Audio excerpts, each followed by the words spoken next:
right, everyone. Thanks so much for showing up to the huddle today. And today it's just me. Will is preoccupied. I think Will is joining the masses as they migrate down to St. George in this horrible weather. And so I think we should all be thankful that's not us right now. There's nothing worse than driving to St. George in bad weather, seems to be. But anyway, we've got multiple subjects, a variety of subjects to cover today. And as always, if you have some input or experience or questions, please raise your hand or just unmute and join us. And because I would love to hear your experience on some of these. Starting off with, an agent came to me to discuss, Bob says, I had snow this morning in St. George. Ooh, gross. I mean, we all need the water, but not when we're driving. All right, I'm going to go ahead and share my screen, and we're going to discuss. Joe, will you give me some sharing capabilities? We're going to discuss a lot of RepC specific stuff today. We don't usually do this, but we are going to dip in and discuss very specific spots in the RepC. And because and this is all based on some feedback I've gotten and some issues that have come through the office lately. So let's jump on in. Yeah, okay.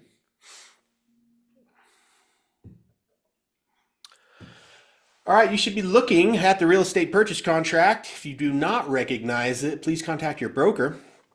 We're going to be talking specifically about included items. I know this seems like an issue that shouldn't have problems, but seems like there's always some problems with included items. So we're going to review that, and we're going to discuss a few things in there.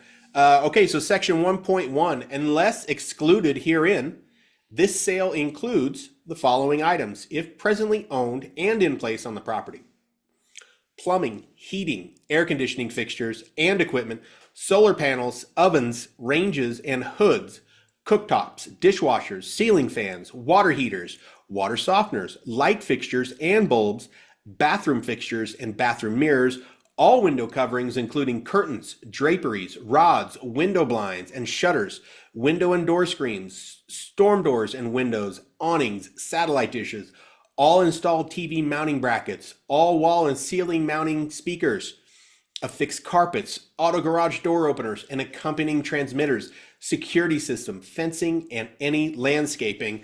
And we're going to go on to 1.2 real quick.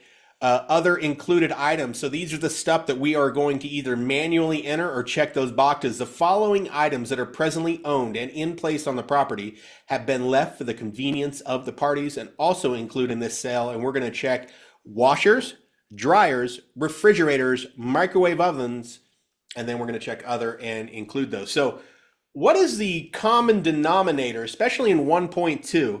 And this is an obscure question, but what is the common denominator with all those items down there? And I'll give you a hint. Are we talking about a washer or a dryer?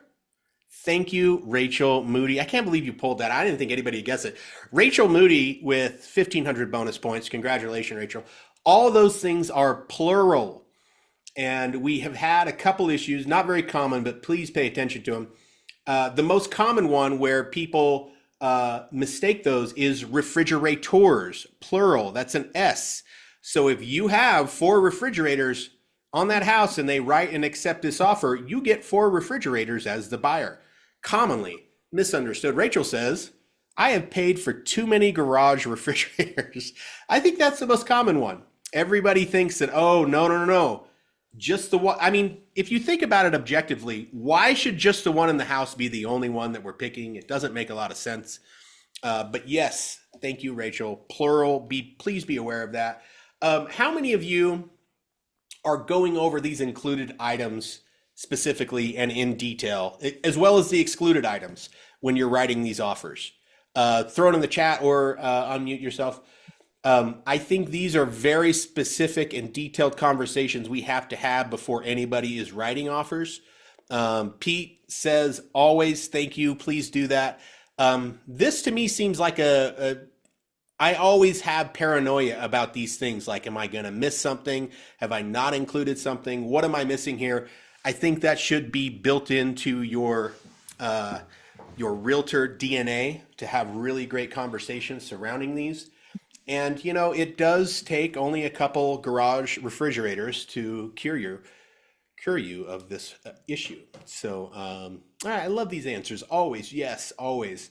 Um, Rachel says, buy the seller memory fades 45 days later at the closing day when the garage refrigerator disappears. Isn't that always the case? Isn't that always the case? They just have some very selective amnesia, on these things. Yeah, that's always a problem. So just be aware that you do owe all of those things. And by the way, I think we've cured ourselves of this habit. Do not reference the MLS inclusions or exclusions as something in the REPC unless you are attaching those documents to the REPC. Always specifically name every single thing you are including or not excluding. All right. Anybody have any questions on that? Grace says, use an inventory and have buyers and sellers sign and date it. Yes, especially in watch hatchback or bigger homes that are including all the furniture. If you're encountering that, the REPC is not sufficient, as Grace has pointed out. You need to do an inventory and an itemized list of all these things. So thank you, Grace. Good reminder. Marilee says, TV mounting brackets have been another issue to clarify with both buyers and sellers. Yes, thank you for pointing that out, because I was going to talk about especially like speakers and mounted speakers, and TV mounting brackets are always a problem. Those are conversations as a listing agent you should be having ahead of time. Those things, if they intend to take them with them, should not be in the home when you put it on the market. I think the best rule there is if they intend to take TV mounting brackets or they have that special set of surround sound speakers, just get rid of it.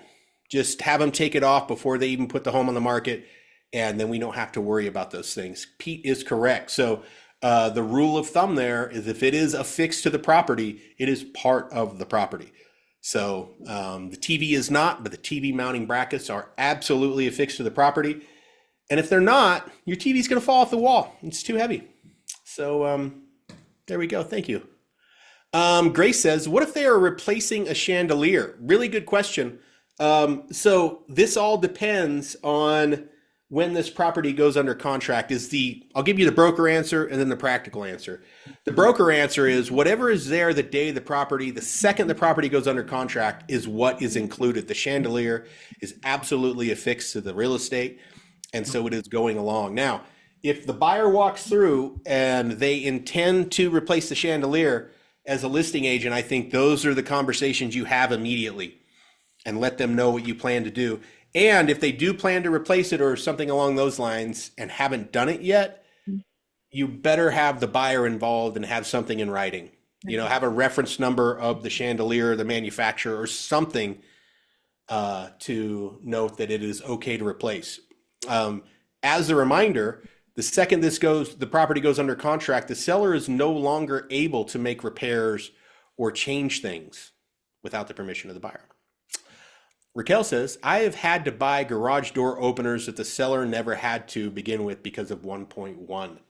Yes, that is also a really good point. The garage door, I don't know how you do that, since I don't actually know where the keys to my house are, because I just always go through the garage. I know I have a set of keys, but there are people I imagine who are unlocking their doors when they walk in every day. And some of you who live in God's country don't lock your doors. So if you don't have those garage transmitters, make sure you are excluding them, because you are agreeing in writing that you are going to give them. So you're saying I have them. Very good point. Thank you. All right. Anybody have anything else on this subject? Pete, I don't know what you're trying to say. Accompanied transmitters. Hi, can you hear me, Mike? Yeah, take it away. Okay, so under section 6.1 on the included items, and it says, and accompanying transmitters. Well, if you don't have transmitters, they're not accompanying anything. Therefore, I've never found that to be a problem. I've only found it to be a problem with one agent. And I said, hey, look, it says accompanying transmitters. Well, they don't have transmitters. They just have it in their car. Therefore, we're not giving you transmitters. Yeah, I hear that.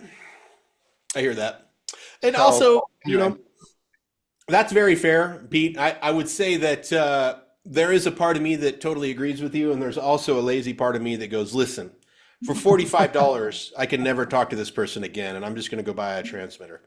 So I think both solutions are acceptable there. Maybe have both Medicare and Medicaid. Yeah, Kimmy says, I purchased remotes and transmitter before to keep the peace. And Raquel says, my case was for a detached garage. Extra benefit. Yeah. All very good points. All right. Okay, I think I think that horse is dead. Hey, this is a new thing that came up and hit my desk last week, and it was bizarre. And it was bizarre because I'd never thought of this way. And this is an obscure topic, but this is sort of one of those things where you put it in the back of your brain and you slightly alter your behavior out of paranoia. So let's read E there, the real estate brokerage compensation, because we had to have a debate between agents and brokers about the meaning of the real estate brokerage compensation paragraph and its potential meaning. So let's read it real quick. And I want someone to see if they can point out what we had the debate about, because that's kind of fun. Seller and buyer agree that seller shall contribute blank percentage of the purchase price to buyer's brokerage or blank dollars to buyer's brokerage, if applicable. That's all I'm going to read, because that's where the problem lies. What do you think someone found a way to wiggle out of paying a commission? Because I kind of saw their point. Now, if you were a pessimist and you were really looking at that sentence and you filled out 3% and then wrote $0 in the dollar amount, 3% or $0, it's your choice, is one interpretation. So this did actually occur at a closing table, and the seller showed up to the closing table and saw 3% or a dollar amount, and the seller decided that he got to make the choice at the closing table to go, well, you gave me the choice of 3% or $0. I'm choosing $0. And that, it kind of blew my mind.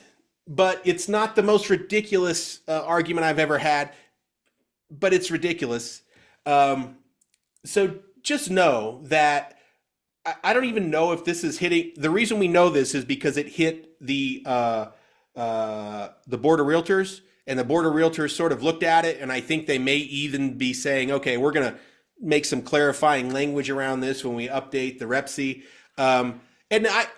Yeah, it kind of leaves you a little bit like, are people really going to start doing this? I don't think so. I don't think people are going to start taking this kind of wild track here, because there's nowhere else in the REPC where it says, by the way, you got to make your choice about which, percentage or dollar amount at some point. Like, there's no following language with that. But our advice is, after we read this, we're either leaving one of those blank or we're writing not applicable, NA, in the other blank, to address a blank in the REPC. And yeah, like, it took me quite a bit of time to actually understand, like, what are you actually telling me here? Because none of this makes sense. And I sort of saw their point of view, but just be advised, we're either leaving it completely blank or we're just putting one or the other, or putting NA in one of those blanks. So yeah, just slightly adjust your behavior there. And while, does anybody have any questions on that, by the way?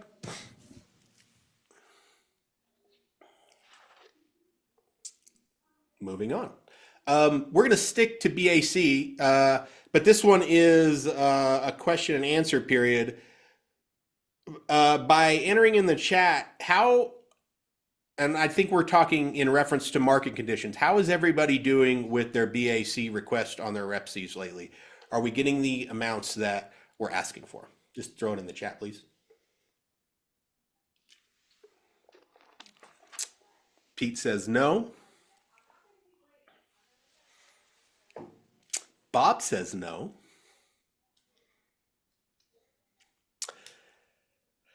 Sandy, yes, mostly. Kimberly says, I've not had any issues. Okay. A couple more, please. Trisha, mostly yes. Okay. Chris Pfister says getting the amounts every time, even if buyers have to contribute. Doug, yes. Raquel, I have no issues. All right, thanks so much. One of the reasons I asked is because I do have some feedback from agents on a couple of things. One, it has directly to relate to builders and their offerings. I think a lot of builders across the board who are at least friendly to the realtor plight are offering 2.5% BAC. Just be aware that I have heard of multiple instances of realtors pushing back and saying, no, no, no, no, 3% is the right number. And they almost immediately agree to those numbers. So I think, and as well, this kind of coincides with the stats we did in our sales meeting this Tuesday. It's becoming a buyer's market in many instances. There's a lot of real estate on the market that's coming on the market. Of course, we still have homes that are flying off the shelves, depending on what they are and what market they're in. But to some degree, we are entering into a buyer's market, so just be aware of that. And I would also encourage you to challenge yourself to start dealing with this issue head on. Like if you're pushing back once, maybe twice to secure your commission, I think that's the right approach personally. If you haven't pushed back, I would encourage you to at least give it a go. Probably work out in your favor. Sandy says builders are the ones that have not agreed to the 3% when I ask. Again, to that, yeah, I don't know that every builder is going to agree to that, but I have had an agent tell me that has worked for them 3 times, that they push back and say, no, no, no, no, had a very direct conversation about the commission and they are agreeing to it. We even had a home builder in our sales meeting kind of showcase some new product coming online up in our market. And they weren't strong with their language about compensation. They did say, hey, yeah, we do offer 2.5% across the board. And I can't remember the exact language, but it was something to the effect of, but we're ready to work with you and sell some homes, I think was the overriding message there. So just sprinkle a little bit more bold in your request for compensation, because I think it's due. Any comments or feedbacks on that?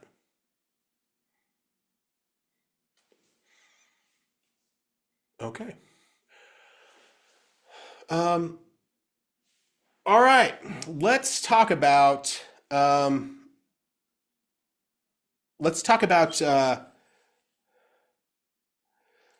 Chris says, builders I noticed, it was be direct up front, don't wait. I guess you're saying, make a phone call, have a conversation before you're submitting in the offer type of thing about your compensation. Unmute yourself, Chris, please, and give us your background on this. Seems like you have some experience.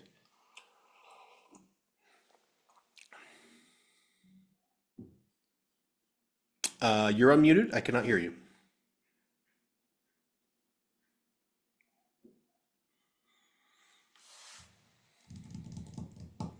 I also see 2 instances of Chris Visser on the meeting. I don't think we got him. I'm going to ask him to unmute on the one that has audio. Okay.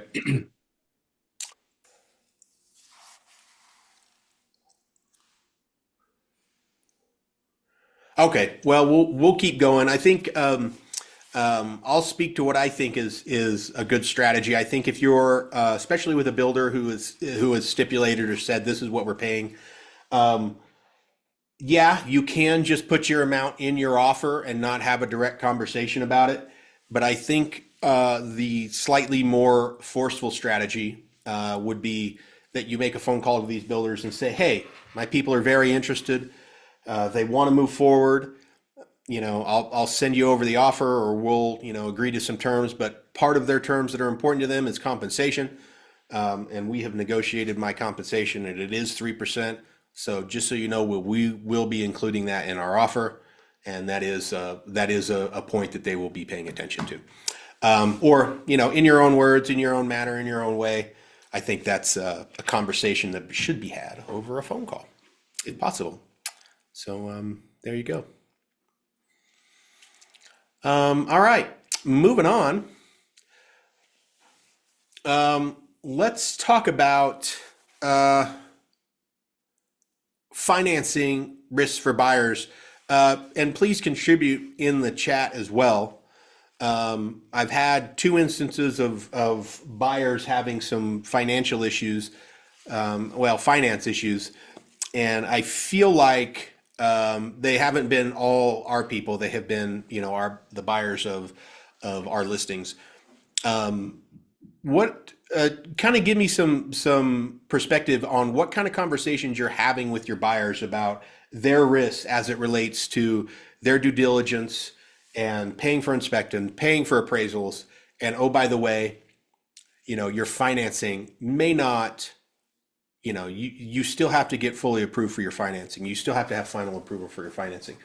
And the reason I'm asking is because we have had a couple of situations where, we get an appraisal back, but some other factors are gumming up our final approval, and we're not getting final approval.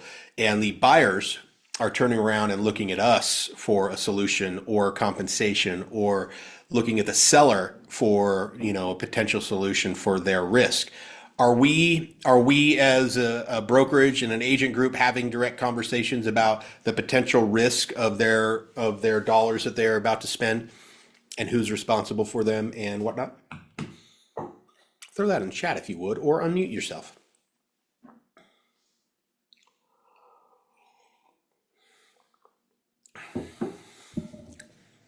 Or not. Okay. I think I do know that more and more we're seeing our agents do buyer presentations. And, that's why we created our buyer presentation book. That's why we did all that stuff last year to talk about buyer presentations. And in that, we talk about their financial risks and who is responsible for all that money that's going out the door as it relates to anything that has to do with their due diligence, which does include their appraisal. There's very few instances where a seller will be responsible for that money. Almost everything that the buyer is doing in their due diligence, which includes financing, is their responsibility, not the seller's. So make sure you're having a very direct conversation with your clients about their risks and don't you think it's important to stay in touch with the lender? Oh, absolutely. Yeah.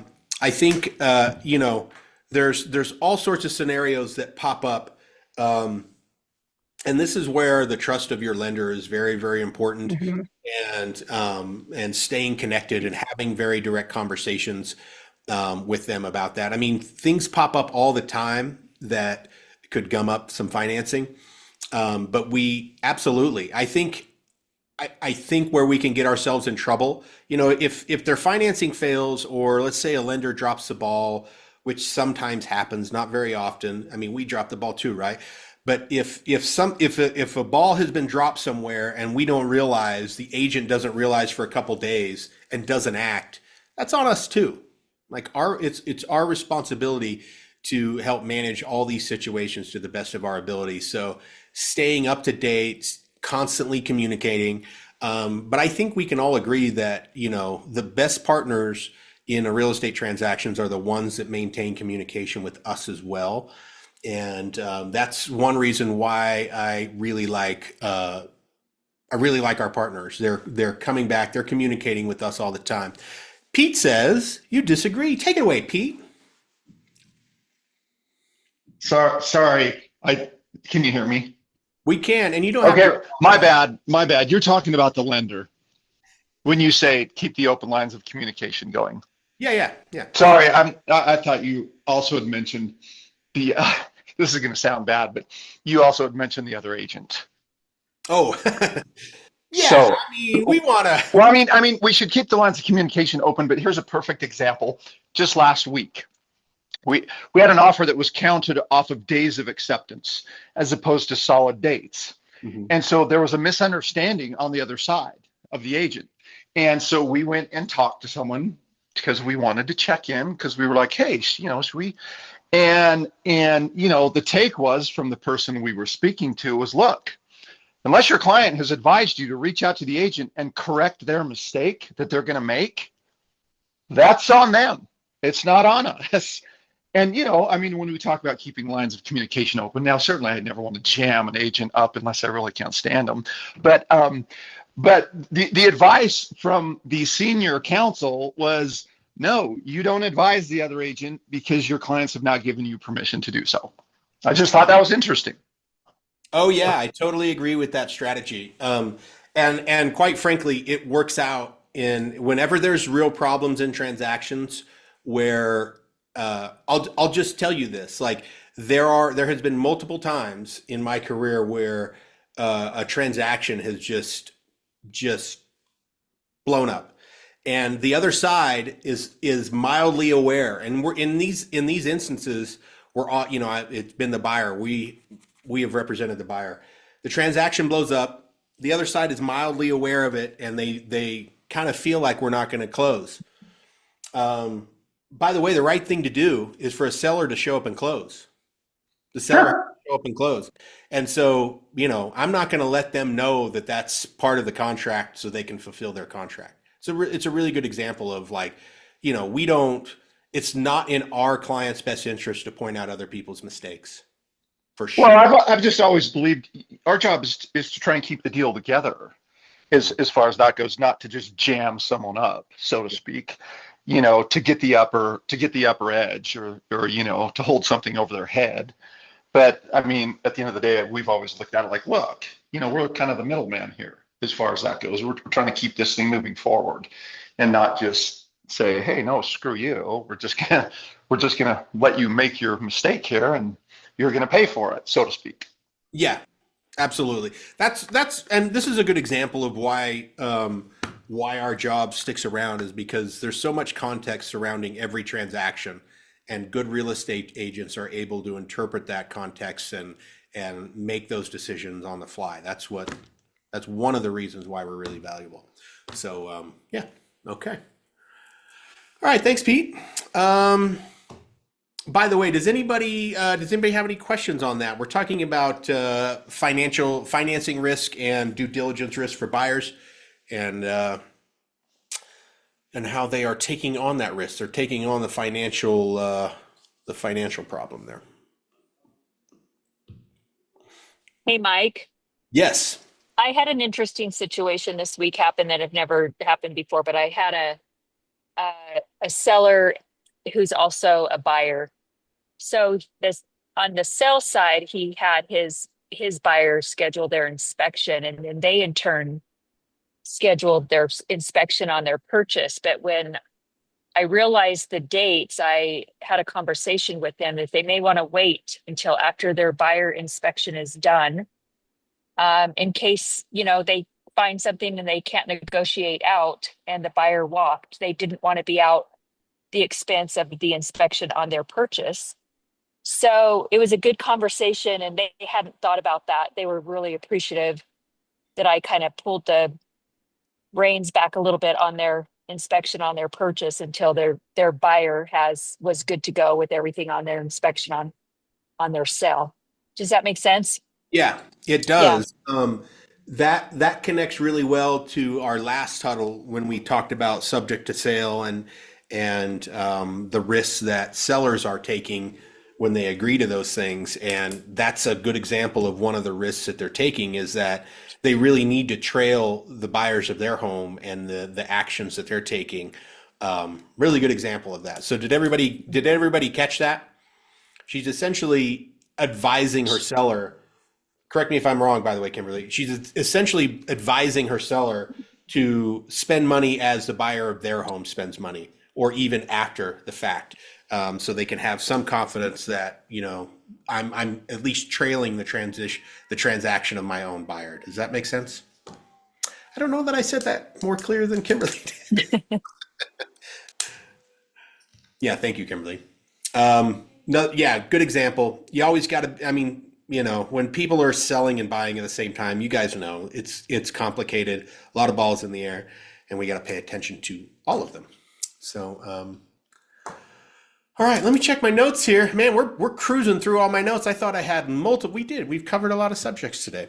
But the only thing I have left with a solid at least 20 minutes of Huddle is the naughty list. And though the naughty list is not juicy today, it is educational, which is really the goal, right? Is to be educational and not to find joy in this at all, at all. All right, let's go through the naughty list, and we just may have to call it a day unless anybody has anything else to contribute. We'd love to hear it. All right, this is actually a new one, and I think I'd been a little bit aware that this was possible, but now it hit the naughty list. So Mr. Brimhall's license was granted and placed on probation until he pays personal taxes owed to the Utah State Tax Commission, or until he enters into a payment schedule agreement and has made several payments pursuant to the payment schedule. So some people who have been around a long time, which is the vast majority of us, has anybody ever heard of your license being put on probation because of state tax issues? Sharon, you're saying no, you've never heard of it. No, Mike, I've never heard of that. That's interesting. You know, it's a little concerning. I mean, we're real estate people. I mean, we pay fast and loose with when we pay our state taxes, especially state taxes. Am I right? Well, maybe we shouldn't, Mike. Maybe we shouldn't. Okay, maybe not all of us. Maybe I'm just speaking, about myself. But yeah, so be aware. My guess is, though, the state, back in the Great Recession, this is when I was dealing with this issue myself. I didn't have a lot of extra money to be paying the state and Uncle Sam, and so I was kicking that can down the road.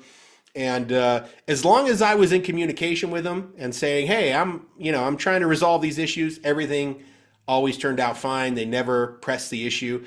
I think it's when you ignore and don't respond and don't participate in the resolution of maybe some back taxes is when you will see this. But the reason I'm bringing it up is, yes, it's possible because they've already issued or placed this person's license on probationary status. So be aware. That's a thing now.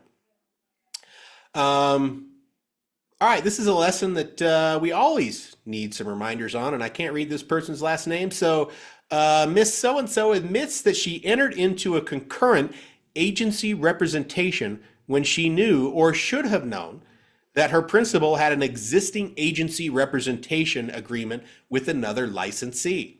In violation of Utah law, Miss So-and-so agreed to pay a civil penalty of $2,000 and to complete 3 hours of continuing education in addition to the required continuing education.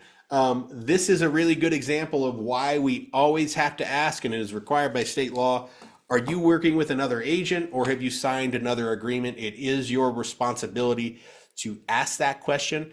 And as demonstrated here, if you fail to ask the question, that's $2,000 is not a small fine for entering into a concurrent or duplicate agency agreement. And by the way we show houses now and the way everybody has to have those agreements in place before they show a house, we should be on high alert.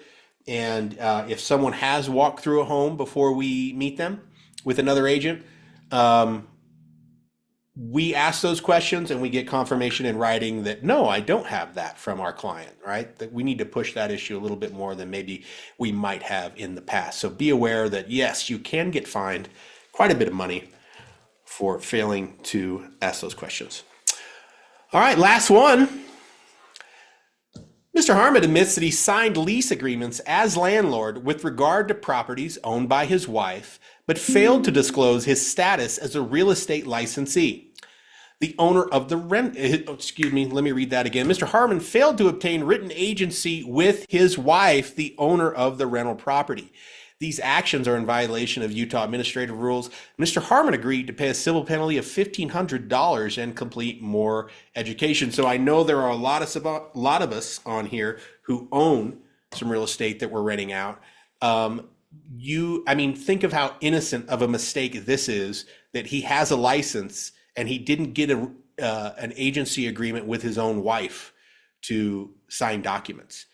Seems a little bit absurd, but it is what it is, right? So, but I would encourage everybody, if you are, we're all licensees. If you have real estate that you're renting out, and many of us do, That is the time when you document everything. You should think, I should do it better than I normally do it. I mean, you should always do it great, but don't drop the ball on this, because that's when the scrutiny is most applied, when people go, oh, they have a real estate license. Oh, maybe there's another angle to take here. Always get all the documents signed. Always make sure that your house is in order in this regard, because these things do come back to bite you when there is a problem. And if you've owned residential or any kind of real estate long enough and you rent it, there's going to be a problem. There's going to be plenty of problems. All right, y'all, it is 1:40, and these conversations were shorter than I had anticipated, but that's okay. We don't have to take the whole hour. Does anybody have any issues or problems or questions they want to run by this group before we sign off? Bueller? Hey, Mike. Yeah, take it away, Allison. I have something that's I learned today, so I thought I might share this with the group because I wish I had learned this sooner.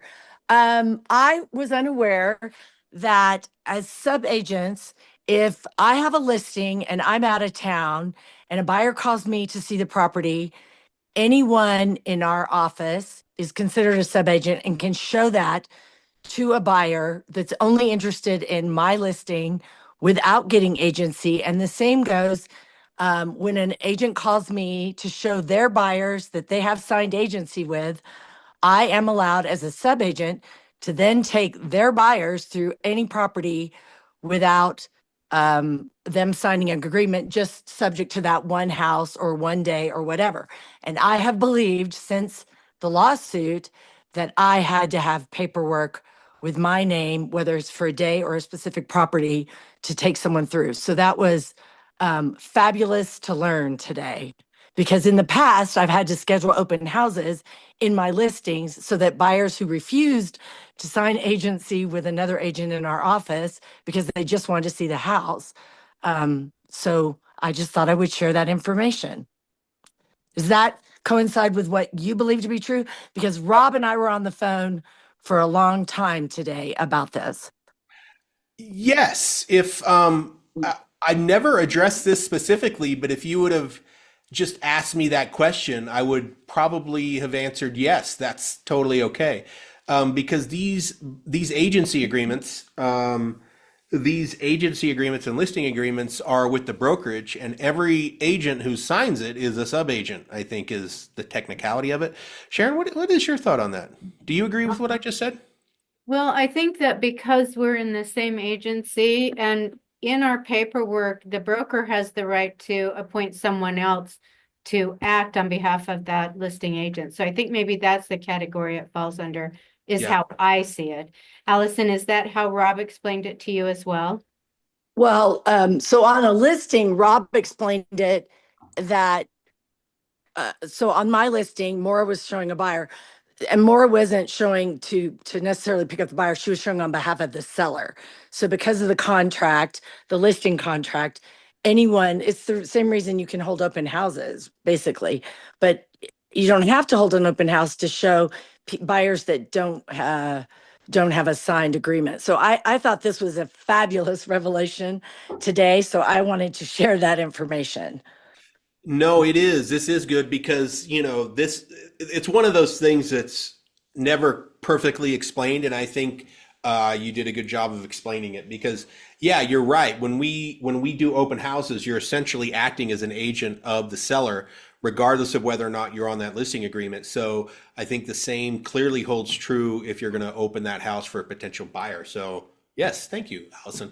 That is a good point. And, but it's also the reason why there is a practice, though we do not encourage it nor want anybody to do it, of agents outside the brokerage having open houses of our listings. And I know that there are brokerages, and there's brokers out there who I know and respect who are totally okay with their agents doing that with the right paperwork in place. And we are just not okay with that. But yeah, it is a thing. But that's why they have to get special paperwork. If you're not in the same brokerage, you have to get something in writing and agree that you can do those open houses. But when you're in the same brokerage, you do not. And that's why people can just do it.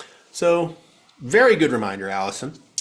And especially in this climate, it is a good reminder for buyers as well, since we are being highly scrutinized about showing real estate to buyers without signed agreements. But we do have signed agreements if it's in the brokerage. Very good. Thanks, Allison. All right, does anybody else have any? I mean, that is an excellent tidbit. If anybody has another one, I'd love to hear it. Otherwise, Mike, there are a couple of comments. Do you want me to read them? oh, please do. I don't have my comment thing up. Thank you. Okay. Natalie Jine says, you just have to be careful if the showing crosses the line into agency implied actions. And Rachel Moody backed that up with, but do be careful that if you intend to be their buyer's agent, you are seeking that agreement as soon as possible. I think those are both great comments. Yeah, thank you, ladies. Yeah, I don't perfectly said. I don't think I have anything to add there. Oh, and also Rachel said, how far behind was he on the tax guy? I don't know. My only thing is, here's what I do know, and I'll relate it to this because somebody explained. I won't explain the whole story because it's just people that I know and are used to know and have relationships with. I do know someone who blatantly ignored their debt as it pertained to a divorce, and they ended up spending the weekend in prison. And I go, I've never heard of this. And they go, it only happens when people willfully disregard these things. They just ignore them. And so I'm going to put this in the same category. You willfully ignore it for months and months at a time, and you don't respond, and you don't have any communication, and you don't try to work it out. Because I remember back in the 2008 through 2010 days, I mean, I could just call the state and go, hey, listen, I know I owe you $5,000, but I can pay you $50 a month to start paying this off. And they were more than happy to do those things and never said another word about it. So I think it takes a lot in order for them to place you on a probationary status. That's all I can tell you, though. And who knows if that's right. Oh, this is a good subject. Edna, I'm still seeing homes listed that there will be no seller's disclosures provided. Edna, thoughts? This is a heavy no-no.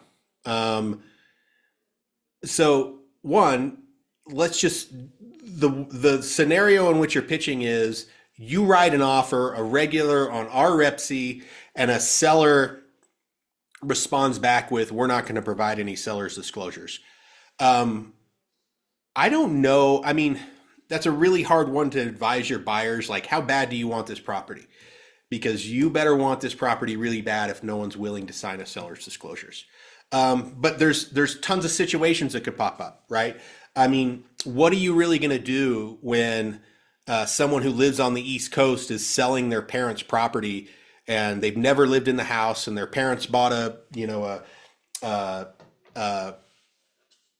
a 2-bedroom flat somewhere for their retirement and you're selling it? How are you filling out seller's disclosures? Well, you don't. Like, what do you know? But that's significantly different than, say, a flipper who's like, I never lived in this house, I'm not signing seller's disclosures. If you're seeing this on the listings, I think before you even walk through this, you need to have a very thorough understanding of why they're refusing to provide seller's disclosures. I mean, I can imagine in some cases that maybe there's a reason, but the bottom line is they can just fill out a seller's disclosure and say, I don't know. That's the right response to this issue. The right response is to fill out the seller's disclosure document and just say what you know or don't know. And if you don't know, there's nothing that you can do about it. You're unaware of these issues, but they should be filling out that document. I think if people are specifically saying, I'm not giving you this document, that's a red flag to me. Grace says, I am seeing this remark on listings, and Edna says it's a no knowledge. So if the parent's home is sold, just fill it out. That's the right answer, Edna. That's the right answer. I think because it doesn't, so if a lot of people have the impression that if you are filling out this document, you're somehow subjecting yourself to further legal liability. And that's just not the truth. By not giving this document doesn't absolve yourself of anything. Like at all. it doesn't absolve yourself. I think people think if we're not going to fill it out, like they don't have anything in writing that we lied. That's where my mind goes. Ron says, I'm working on one where the family is selling the family house for the older sister and her parent. They will have conservatorship. How do I advise them? Great question. One, this problem comes up quite a bit, and frequently we're asking parents, the children of the senior citizen parents to fill out these documents when they're not the best resource, but the parent is in many ways not really able to fill these out, either physically or mentally fill these out. The bottom line is whoever is in charge of a trust or whoever is in charge of that situation legally needs to be the one to fill them out and sign them on behalf of the other person. Now, if they don't have the ability if you think what happened in Maui, the parents, you don't want them filling it out, and you need to talk to your broker about solving that problem. Because think about it this way, if they don't have the legal liability to fill out a seller disclosures, can they really be advising you and pointing you in the right direction on the sale of the home? Probably not, right? But if they are the correct contact for, the people who are signing on behalf of their elderly parents and they have the legal ability to do so, then they are responsible for filling out the seller's disclosures. And just as Edna says in the comment above, they're going to go, well, I don't know anything. Well, that's what you got to say. And if you have the ability to go sit down with mom or dad, wherever they're at, and they can and ask the question on each one, then that's what you do. Just so you guys are aware, we have had in the past, it hasn't been for a long time, we have had in the past agents who sat down with an elderly seller who physically could not write, but was clear-minded and could answer the questions. Huge problem. This agent dictated these answers and made the check marks. Bad mojo. Do not pass go, do not do that. So if they have the legal liability to sign on behalf of their parents, they're the ones that fill it out, and you should encourage them to fill that out to the best of their ability. Call people, ask questions, disclose. That's how you absolve yourself of the liability. Okay. Rachel says, I had my siblings put on their disclosure. We are the subsequent trustees. Our parents have both passed whom occupied the home. We have answered the questions to the best of our knowledge. Perfect. Like Rachel, you described the situation perfectly. You let everybody know what's going on. We did our best. And you know what? Your best, that's what buyer beware. We did our best. That's all you can do. How far do you push it if the sellers aren't, or if the seller's agent is unwilling to provide the disclosures? Well, that's tough. So if they have agreed to provide them and they don't, they're in default at some point, right? And then you deal with the default as the default comes, and how bad your clients want you to push that issue. I think in these instances, let's start over. If a buyer wants to buy something, they have the right to buy it, and we shouldn't necessarily stand in their way of that. But we should be warning them about all the liability and risks that they're taking on by agreeing to do this. And we need to have very explicit conversations about, we don't agree with this decision. It's your decision. I don't personally agree with this. I wouldn't buy a home whose seller refuses to provide seller's disclosures, because that's the advice I think we should give them. Now, having said that, I'm here to help you achieve your goals. How would you like to proceed? I think that's the way you handle it. But let's think about the simplicity of filling out seller's disclosures.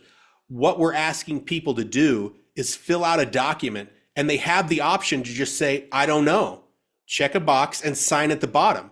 That's not a lot to ask of somebody. It's not a major issue. So to absolutely refuse to give you that seems suspicious.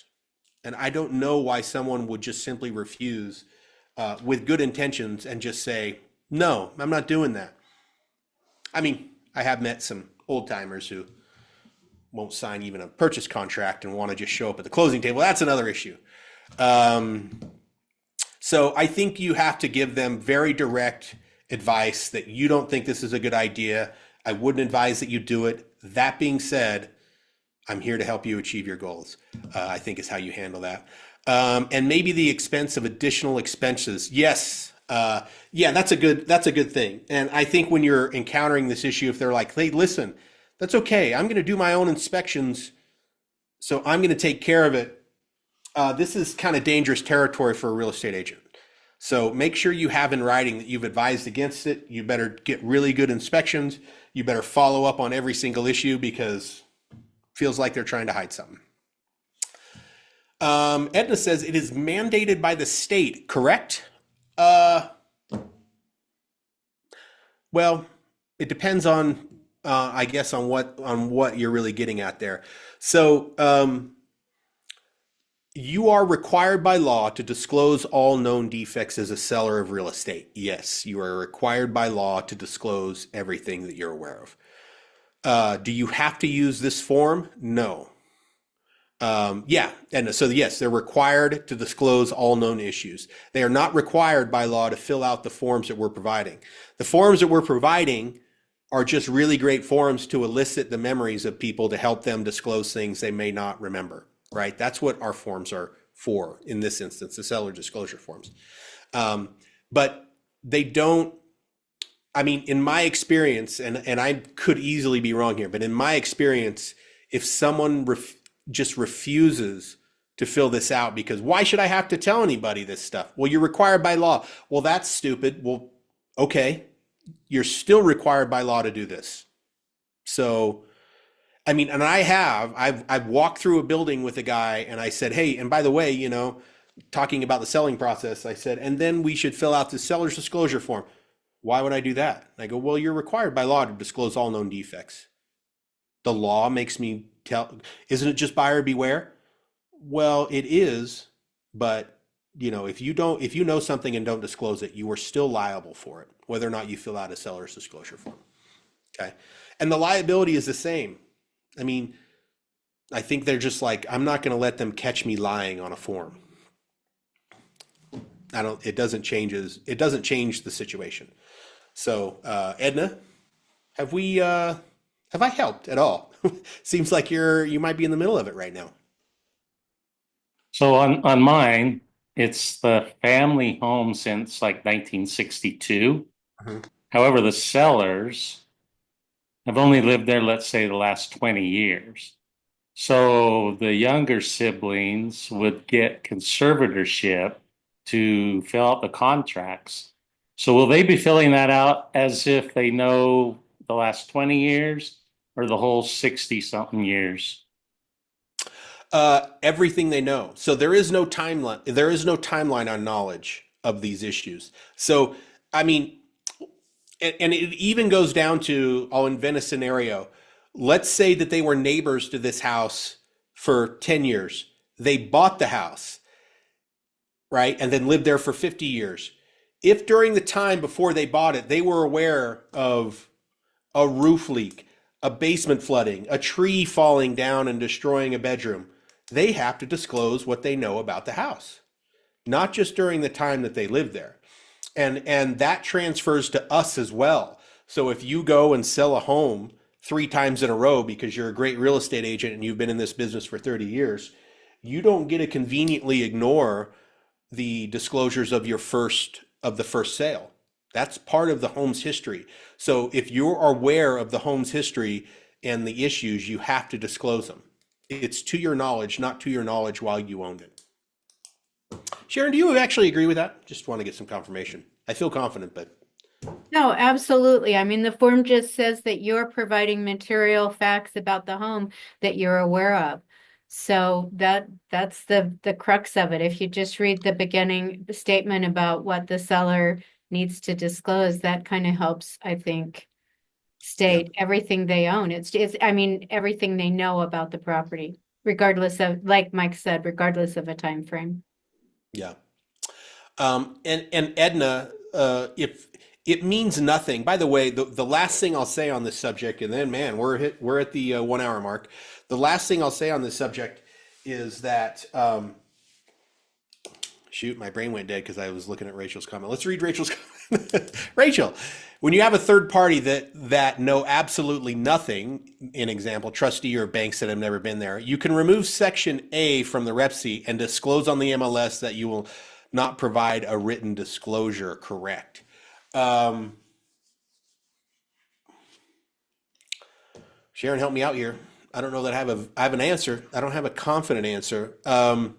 Well, when it was asked about is it mandated? Yes, we're supposed to try and get disclosures if at all possible.